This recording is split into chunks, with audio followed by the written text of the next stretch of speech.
অথচ এই যে কবরস্থান, এই কবরস্থানে মৃত্যুর পরে কিয়ামত পর্যন্ত লক্ষ লক্ষ লক্ষ লক্ষ রাত, লক্ষ লক্ষ দিন এই কবরের মাটির মধ্যে ঘুমাইতে হবে। এর মধ্যে কি সন্দেহ আছে?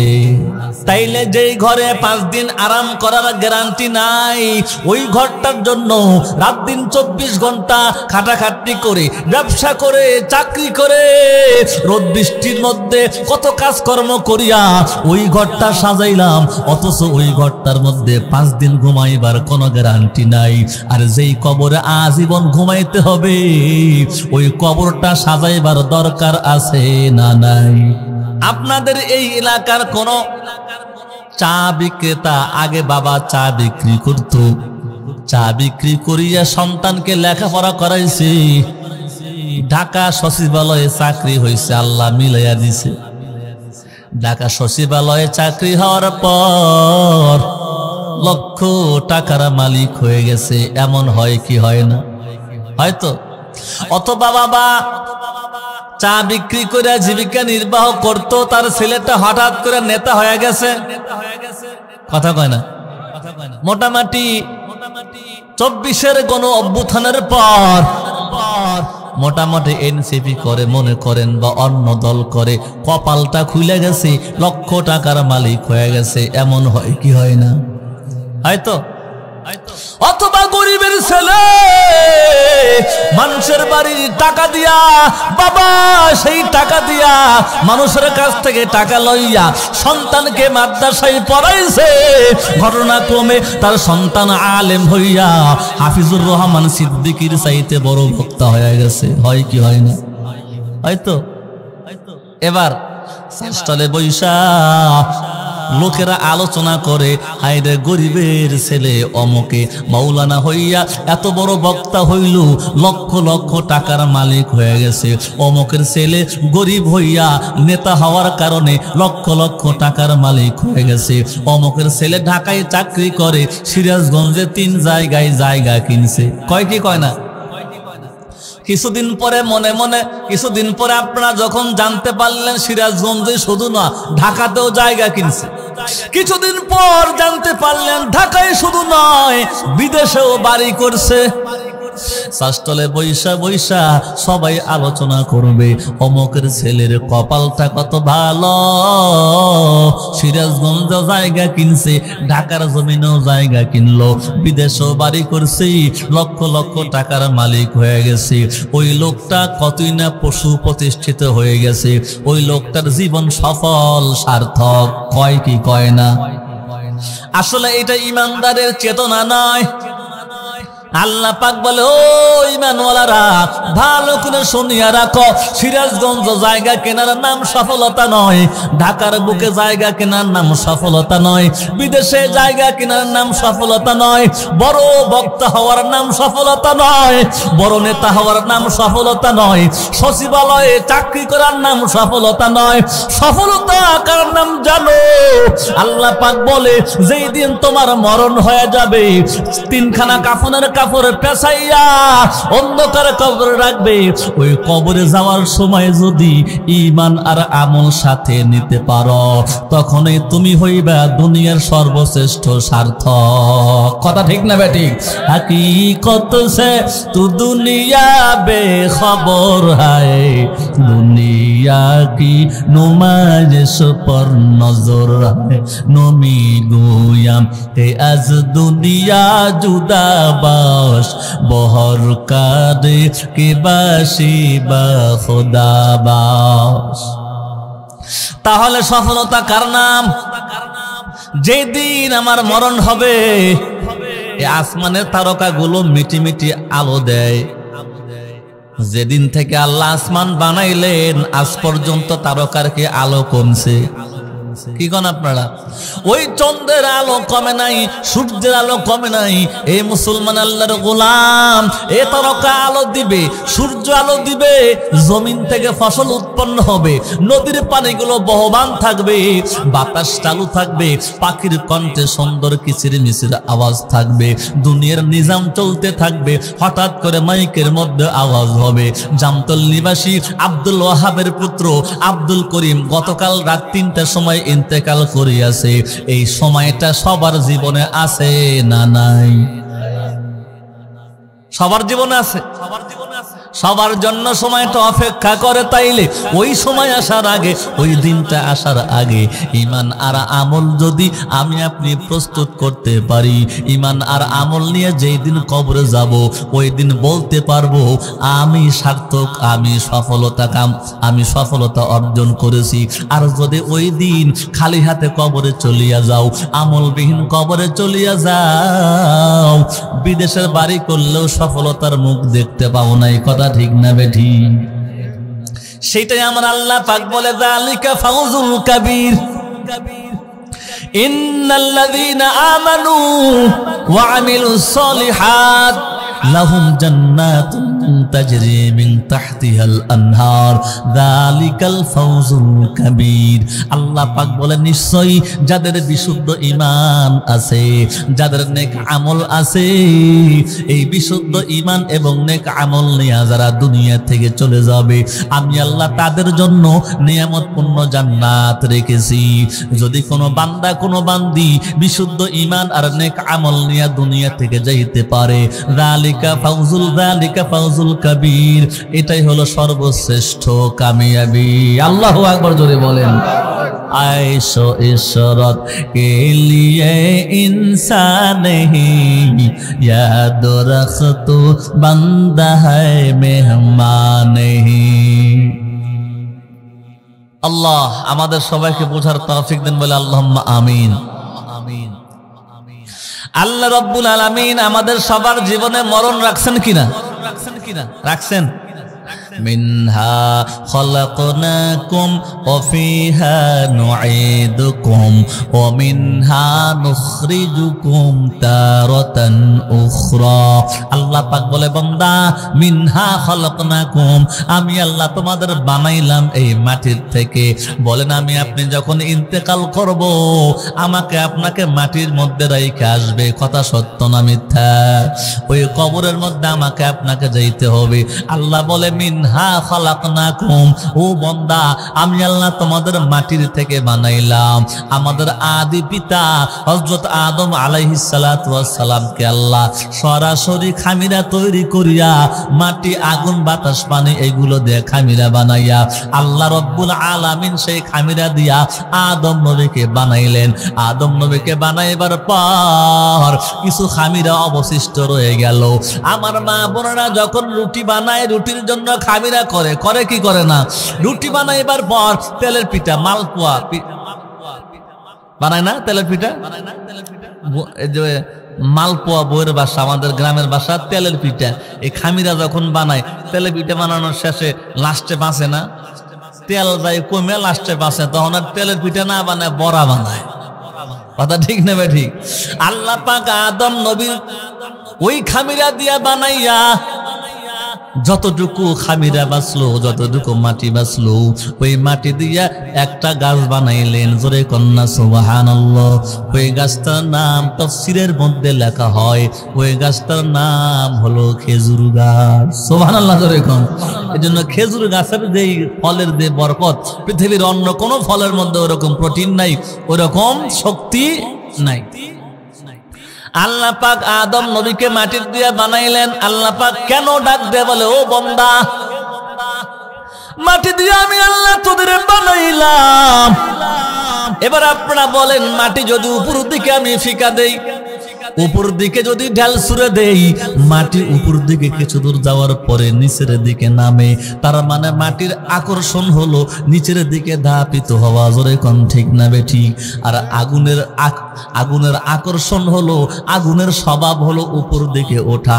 আগুন যখন জ্বালায়া দেবেন, আগুন নিচের দিকে যাবে না, নিচের দিকে ঢাল ছুড়লেও আগুন সেখানে গিয়ে উপর দিকে ধাপিত হবে। আগুনের স্বভাব হলো উপর দিকে ওঠা, এর নাম হলো তাকাব্বুরি আর অহংকারী। মাটির স্বভাব হলো নিচের দিকে নামা, এর নাম হলো তাওয়াজু, বিনম্রতা। মান তাওয়াযা লিল্লাহ রাফাআহুল্লাহ। আমার নবী ডেকে বলে, কোন মুসলমান বান্দা বান্দি যখন নম্রতা প্রদর্শন করে, বিনম্র প্রদর্শন করে, নিজেকে ছোট মনে করে, আমার আল্লাহ দুনিয়া আখিরাতে তাকে বড় বানায়া দেয়। আল্লাহু আকবার জোরে বলেন। কোটি টাকার মালিক দেখো, অভাব হয় না দূর, গরিব ঘুমায় আরাম করে মনটা বাহাদুর। ফেরাউনের লাশটা দেখো মিশর জাদু ঘরে, খায় না মাটি পোকা মাছি সবাই ঘৃণা করে। হৃদয় থাকি বেজাহার নম্রতা সদা, রহমত আসিবে সেথায় প্রভুর ওয়াদা। বড়র বড়াই থাকলে মনে রহমত আসবে না, নিজেকে নিজে ছোট মনে করিব সদা। উঁচু জমিন থেকে পানি নিচু জমিনে যায়, তেমনি খোদার রহমত আসে নম্রতার হৃদয়, তেমনি খোদার রহমত আসে নম্রতার হৃদয়। ও মুসলমান ইমানদার, আল্লাহ পাক বুঝা দেয় বান্দা, আমি আল্লাহ তোদের মাটির দ্বারাই বানাইলাম। মাটির মধ্যে স্বভাব হলো নিচের দিকে ধাপিত হওয়া। সাবধান সাবধান, দুনিয়ায় যাইবার পর অহংকার করবা না, তাকাব্বুরি করবা না। অহংকার আর তাকাব্বুরি করা শয়তানের স্বভাব, ঠিক না বেঠিক? জোরে বলেন। শয়তান আগুন দ্বারাই সৃজিত, এই জন্য শয়তান নিজেকে বড় মনে করে। আসলে সবার চাইতে বড় তার নাম কি? জোরে কোন, সবার চাইতে বড় কে? আল্লাহ। সব কিছুর ঊর্ধ্বে হলো আল্লাহ, এই জন্য বড়ত্ব কেবলমাত্র আল্লাহর জন্য। কথা কোন ঠিক না বেঠিক? বাইরে আমার একটা প্রশ্ন জাগে, মানুষকে মাটির দ্বারাই বানাইলো, কই কেমনে মাটির দ্বারাই বানাইছে? তো মায়ের গর্ভ থেকে জন্ম নিয়েছি। ওয়াসসামাই ওয়াত-তারিক ওয়ামা আদরাকা মাত-তারিকুন নাজমুস সাকিব ইন কুল্লু নাফসিন লাম্মা আলাইহা হাফিজ ফালইয়ানজুরিল ইনসানু মিম্মা খুলিকা মিম্মা আল্লাহু আকবার বলেন। আল্লাহ পাক এই সূরার মধ্যে বললেন মানুষ সৃজিত হয়েছে পানির মাধ্যমে। কিসের মাধ্যমে? আর ওই আয়াতের মধ্যে বললেন মাটির দ্বারা। দুইটার মধ্যে সাংঘর্ষিকতা আছে না নাই? কথা কয় না মনে বুঝেন নাই? ওই আয়াতে আল্লাহ বলে, বান্দা আমি তোদের মাটির দ্বারাই বানাইলাম। এই আয়াতে আল্লাহ বলে, বান্দা মানুষ তোমরা সৃষ্টি হইছো এক ফোঁটা নাপাক পানির মাধ্যমে। জোরে কোন ঠিক না বেঠিক? তাহলে দুইটার মধ্যে সামঞ্জস্যতা কেমনে আমরা বুঝবো? হ্যাঁ, এ প্রশ্নের জবাব আমাদের আদি পিতা হযরত আদম নবীকে ডাইরেক্ট মাটির দ্বারা বানাইলেন, আর সকল বনি সন্তানদেরকে, বনি আদমদেরকে আল্লাহ পানির দ্বারা বানাইলেন। দুই নাম্বার জবাব সবচেয়ে স্পষ্ট। আমরা যে পানির দ্বারা সৃজিত, এই পানি তৈরি হয় হলো রক্তর দ্বারা। কথা কোন ঠিক না বেঠিক? এই রক্ত সৃষ্টি হয় খাবার দ্বারা। দুনিয়ার যত খাবার, সব খাবার হয় মাটির থেকে। কথা কোন ঠিক না বেঠিক? হ্যাঁ, মাটির থেকে খাবার, খাবার থেকে রক্ত, রক্ত থেকে পানি, মাঝখানে সবগুলো বাদ দিলে এই পানিও মাটির থেকে। কথা কোন ঠিক না বেঠিক? দেখতে যদিও মাটির থেকে, পরোক্ষভাবে দেখা যায় দেখতে যদিও পানির থেকে, পরোক্ষভাবে দেখা যায় মাটির থেকে। ঠিক না বেঠিক? জোরে বলেন। এই জন্য আল্লাহ বলে, আমি আল্লাহ মাটির দ্বারাই বানাইছি। অতএব মাটির মধ্যে যেই গুণ, মাটি কখনো উপর দিকে যায় না। তোমরা কখনো ইবাদত নিয়ে বড়াই করবা? জোরে কোন বড়াই? দাদার নাতি দুই দূরে ঝগড়া করে। কি ঝগড়া করে? দাদা এ ডাক দেখায়, নাতি এই জামতল এলাকার মধ্যে আমার চাইতে বড় আর কোনো মানুষ বাইসা নাই। দাদার বয়স হলো 90 বছর। জোরে কোন কয় বছর? বোঝেন দাদার বয়স? দাদা কয় শোন, আমারে উঠতে বসতে সকাল সন্ধ্যা সবসময় সালাম করবি। নাতি কয় কেন? কয় এলাকার মধ্যে আমার চাইতে বড় আছে কিনা। নাতি কয় তোমার চাইতে বড় লোক থাকতে পারে। কয় না, আমার বয়স হলো 90 বছর। দাদা আর নাতি ঝগড়া, ভালো করে বুঝবেন। দাদা ডাক দে বলে আমার চাইতে বড় আর কেউ নাই। নাতি ডাক দে কয় ও দাদা অহংকার করবা না, বড়াই করবা না, তোমার চাইতে বড় মানুষও থাকতে পারে, অসম্ভব না। দুইজন দাদাই আর নাতির ঝগড়া করে পরীক্ষা করার জন্য বাহিরে বাইর হইছে। দাদা ডাক দে বলে যদি আমার চাইতে বড় কাউরে পাও আমি তোমার কাছে ক্ষমা চাইব। নাতি ডাক দে বলে দাদা চলো এবার প্রমাণ করে দেব তোমার চাইতেও বড় মানুষ থাকতে পারে, অভাব নাই। এবার দুইজন চলছে রাস্তার মধ্যে, হাঁটতে হাঁটতে গিয়ে দেখে রাস্তার টার্নিং পয়েন্টে আল্লাহর এক বান্দা বৈশা বৈশা কান্না করে। দূর থেকে দেখা যায় আল্লাহর বান্দার মাথা হলো 3টা। কয় মাথা? 3 মাথা। তার মানে এত বৃদ্ধ হয়েছে 2 হাঁটু আর মাথা সমান। এই চাচা রাস্তার মধ্যে বৈশা কান্না করতেছে। নাতি সালাম দিয়া জিজ্ঞেস করে ও রাস্তার পথিক গো, এই 3 রাস্তার মোড়ে বৈশা বৈশা কান্না করতেছো কেন? কান্না করো পরে শুনবো, আগে তোমার কাছে প্রশ্ন করি। ও রাস্তার পথিক বলো না তোমার বয়স কত? রাস্তার পথিক বলে আমার বয়স হলো 100 বছর। দাদার বয়স ছিল 90 বছর। এবার বয়সে বড় কে, দাদা না রাস্তার পথিক? রাস্তার পথিক যখন 100 বছর বয়সের। নাতি প্রশ্ন করে তাইলে আপনি এখানে বৈশা বৈশা কান্না করেন কেন? কয় আমার বাবা আমারে থাপ্পড় মারছে। নাতি কয় তাহলে ওর বাপও বেঁচে আছে, বুঝেন নাই? নাতি তখন ডাকটা কয় দেখো এই চাচার বয়সী যদি 100 হয়, ওনার বাপ বলে ওনাকে মারছে, তাহলে বাপও বেঁচে আছে, চলো দেখবো এটা কত বড়। এবারে 3 জন চলে গেছে ওনার বাবার কাছে। বাবার কাছে গিয়ে নাতি জিজ্ঞেস করে আপনার এটা ছেলে? কয় হ্যাঁ আমার ছেলে। কয় মারছেন কেন? কয় ওর দাদা পান খাইবো, পান আনতে কইছে আনে নাই তাই মারছি। তার মানে ওর দাদাও বেঁচে আছে। কথা বলেন নাই? নাতি ডাকতে কই দাদা দেখো এই চাচার বয়স হলো 100 বছর, তার বাবাও আছে তার দাদাও আছে। দাদা এখন কয় নাতি ভুল করছি, মনে করছি এলাকার মধ্যে আমি বড়, আমার চাইতে আরো 3 জন বড় পাইলাম। সুবহানাল্লাহ জোরে কোন। ও মুসলমান ইমানদার, আমিও নামাজ পড়ি, আপনি নামাজ আদায় করেন, আপনি যাকাত দেন, আপনি রোজা রাখেন, মনে মনে চিন্তা করা যাবে না আমি সবচেয়ে ভালো, আমি নামাজি, আমি যাকাত দেনওয়ালা, আমি রোজা রাখনেওয়ালা, আমি তাহাজ্জুদ পড়নেওয়ালা, আমি জিকির করনেওয়ালা, আমি ভালো, আমার চাইতে ভালো নাই, এই কথা মনের মধ্যে আনা যাবে না। এটার নাম হলো অহংকার। আমার আপনার চাইতে ভালো বান্দা আমার পাশের বাড়িতেই থাকতে পারে, আল্লাহ জানে আমি তুমি জানি না, ঠিক না বেঠিক? এই জন্য অহংকার করা যাবে না। মিনহা খালাকনাকুম, আল্লাহ বলে ও বান্দা অহংকার ছাড়িয়া দিও, কারণ আমি তোমাদেরকে মাটির দ্বারাই বানাইছি। ওয়াফিহা নুঈদুকুম, যত অহংকার করো 7 তলায় থাকো আর 5 তলায় থাকো, তোমাদেরকে আমি আবার মাটির মধ্যে ফিরিয়ে আনবো।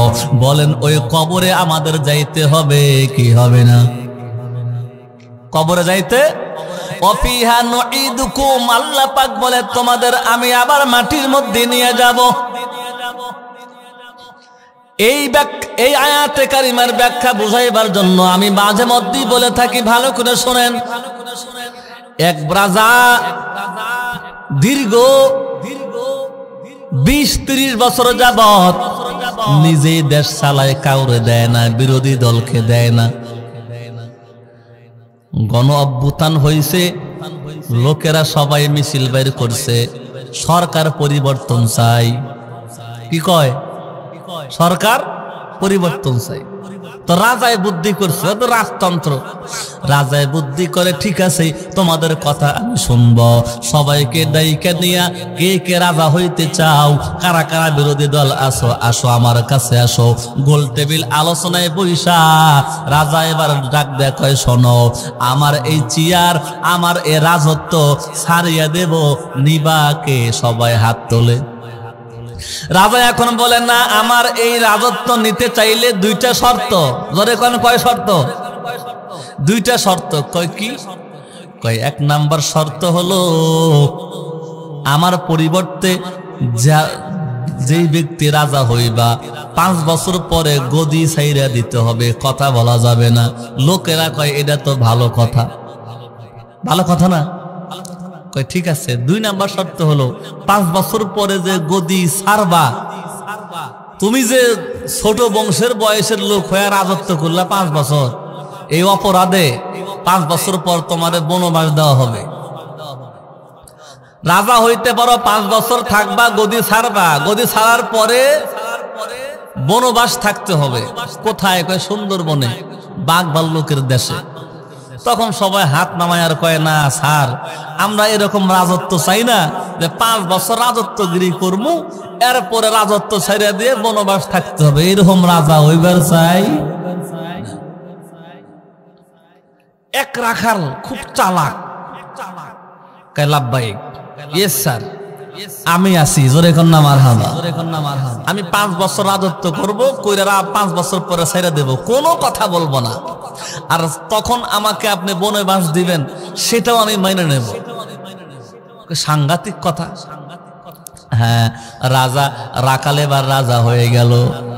রাখাল, গরিবের সন্তান রাখাল রাজা হওয়ার পরে 2 মাস যাওয়ার পর সকল প্রজা, সকল পুলিশ, সকল আইন শৃঙ্খলা বাহিনী, আর্মি, বিডিআর সব প্রধানকে ডাকে, ডাইকা বলে, শোনো আমি তো রাজা, আমার কথা মতো দেশ চলবে। সবাই কয় অবশ্যই।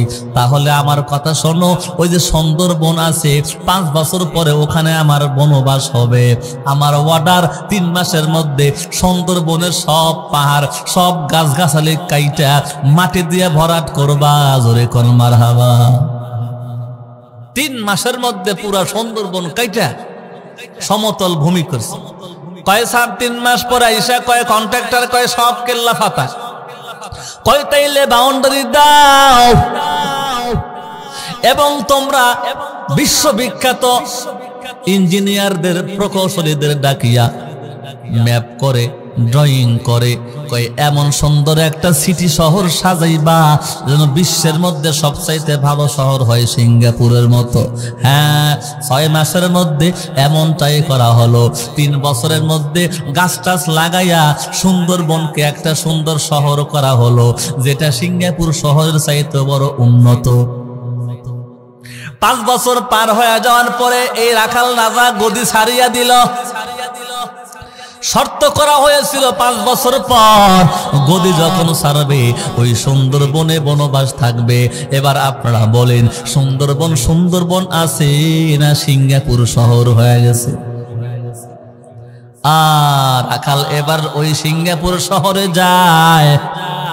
এ ভাঙা বাংলাদেশ 5 বছর রাজত্ব করার চাইতে এবার আজীবন ওই সিঙ্গাপুর শহরের বাদশা হয়ে থাকবে। কথা কোন ঠিক না বেটি?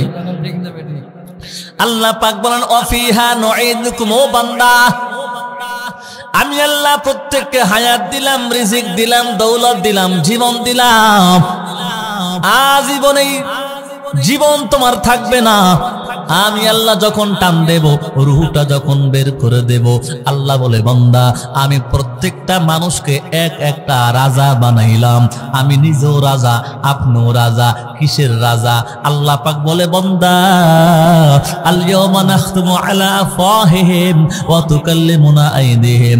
আল্লাহ পাক বলে, বান্দা তোর প্রত্যেকটা অঙ্গ প্রত্যঙ্গের রাজা তুমি। আমি যা বলবো আমার চোখ তাই দেখবে, আমি যা ইচ্ছা করব আমার জিহ্বা তাই বলবে। আমার হাত দিয়ে আমি ভালোও করতে পারি, খারাপও করতে পারি, কান দিয়ে গানও শুনতে পারি, ওয়াজও শুনতে পারি। আমার সেই অধিকার, স্বাধীনতা আছে না নাই? কথা কোন আছে না নাই? আল্লাহ বলে, বন্ধু বান্দা এই চোখ দিয়ে ভালো দেখার স্বাধীনতা দিলাম, এই চোখ দিয়ে খারাপ দেখারও স্বাধীনতা দান করলাম। আমি আল্লাহ তোমাকে জিহ্বা দিয়া ভালো বলার স্বাধীনতা দান করছি, এই জিহ্বা দিয়ে খারাপ বলবা সেই পাওয়ারও দান করছি। এই পা দিয়ে হাঁটিয়ে হাঁটিয়া বড় ঘর সিনেমা দেখার জন্য যাইবি, আমি আল্লাহ পায়ের মধ্যে শক্তি দিয়া দেব। এই পা দিয়ে হাঁটিয়ে হাঁটিয়া মসজিদে যাইবা নামাজের জন্য, আমি আল্লাহ তখনও শক্তি দান করব। আল্লাহু আকবার জোরে বলেন। আল্লাহ বলে বান্দা আমি আল্লাহ তোর রাজা বানাইয়া দিলাম, এই দেহের উপরে আমি আমার রাজা, আমি আমার দেহের রাজা। এই দেহের অঙ্গ প্রত্যঙ্গকে যেভাবে খাটাইবো সেভাবে খাটবে। কথা কন ঠিক না বেঠি? আল্লাহ বলে বান্দা তুমি কতদিন রাজত্ব করবা এই দেহের? যতদিন পর্যন্ত তোমার রুহু তোমার ভেতরে থাকবে, তোমার কথা মতো চোখ দেখবে, তোমার কথা মতো জিহ্বা নড়বে, তোমার কথা মতো হাত নড়বে, তোমার কথা মতো পা হাঁটবে। যেই দিন রুহু চলিয়া যাবে এই দেহের রাজত্ব আমার ফুরিয়া যাবে। ঠিক না ঠিক জোরে কন? এই দেহের যখন রাজত্ব আর থাকবে না, এই দুনিয়াতে কেউ আর রাখবে না। ঠিক না ঠিক? এই দেহের ভিতর থেকে রুহু যখন চলিয়া যায়, আপন বিবিও ঘরে আর রাখতে চায় না, সন্তানেরা বাবাকে ঘরে রাখবে না, সবাই ভয় পায় যাবে। কখন ঘর থেকে বের করা হবে, কখন ধৌত করা হবে, গোসল দেওয়ানো হবে, অপেক্ষায় থাকবে। ওরে আল্লাহর গোলাম, যতক্ষণ রুহু আছে আমার তোমার বাহাদুরি আছে, যতক্ষণ রুহু আছে আমার তোমার আমলের দরওয়াজা খোলা আছে, যতক্ষণ রুহু আছে আমার তোমার রাজত্ব করার সময় আছে। রুহু যখন চলিয়া যাবে আর রাজত্ব থাকবে না। জোরে কোন ঠিক না বেঠিক? যখন রাজত্ব চলিয়া যাবে এই দুনিয়ায় জায়গা হবে না, অন্ধকার কবর সাপ বিচ্ছুর ঘরে আমাকে আপনাকে রেখে আসবে। ওই যে রাখাল রাজা 5 বছর রাজত্ব কইরা তার যে বাসভবন হবে, তার যে সুন্দরবন বনবাস থাকতে হবে, ওই সুন্দরবনকে কাটিয়া সাটিয়া সুন্দর শহর বানাইছে। যার কারণে ওই রাখাল রাজা হলো চালাক। ইমানদারদের মধ্যে ওই ইমানদার চালাক। এই দুনিয়ার জিন্দেগিতে এই রাজত্ব পাইয়া নেক আমল করবে, ভালো আমল করবে। নেক আমল করলে আমার আপনার কবরটা জান্নাতের বাগান হয়ে যাবে। জোরে কোন সুবহানাল্লাহ। আমি আপনি যদি নেক আমল করি, ভালো আমল করি, আল্লাহর গোলামি করি, আমি আপনি যদি হাতের দ্বারায় ভালো কাজ করি, পায়ের দ্বারায় ভালো কাজ করি, চোখের দ্বারায় ভালো কিছু দেখি, কানের দ্বারায় ভালো কিছু শুনি, জিহ্বা দিয়ে আল্লাহর গোলামি করি, এই দুনিয়াতে ইবাদত করব আর কবরটা সাজায়া দিব আমার আল্লাহ। আল্লাহু আকবার জোরে কোন। নেক আমল করলে কবরটা সুসজ্জিত হয়।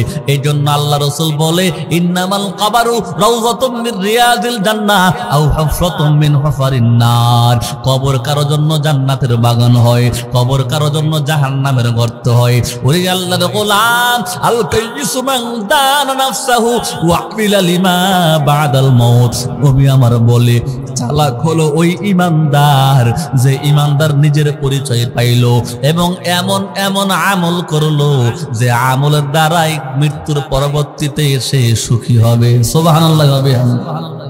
তাইলে আমাদের রাজত্ব, রাখালের রাজত্ব ছিল 5 বছর লিখিত। আমার আপনার হায়াত কি 5 বছর লিখিত? কথা না লিখিত?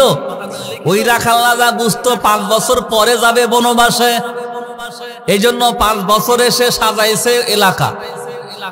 আমার আপনার কোনো লিখিত না, যে কোনো সময় হায়াত ফুরিয়ে যাইতে পারে।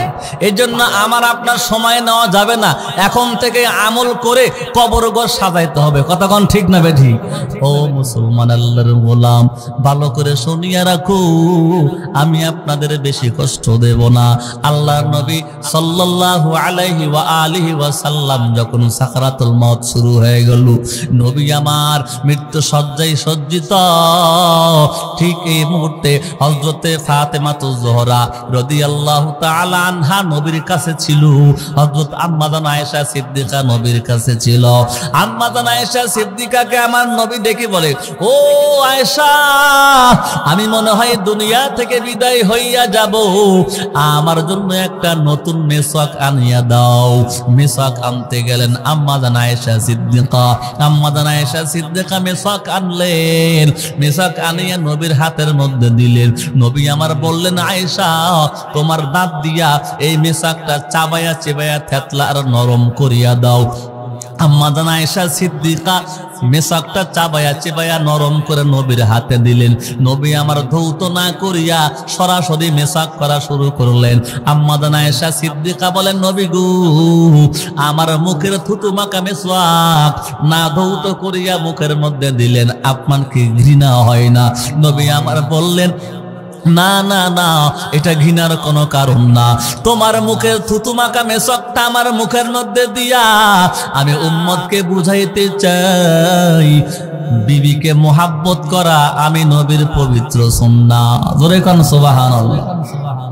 মৃত্যুর সময় বিবিকে মোহাব্বত করা কার সুন্নাত? জোরে কোন না, নবীর সুন্নাত। আমরা কি বিবিদের ভালোবাসি? জোরে কোন, বাসেন? আমরা বিবিদের ভালোবাসি ঠিক, তবে নিজের বিবি না অন্যের বিবিকে। কথা মনে খারাপ লাগলো? নিজের বিবিকে রাস্তায় নিয়ে গেলে খালি ধমকায়। কথা কন না কেন? কোথাও নিয়ে গেছে, মহিলা মানুষ বোরকা পরছে, খালি পিছিয়ে পড়ে, খালি পিছন থেকে তাকায় তাকায় ধমকায়,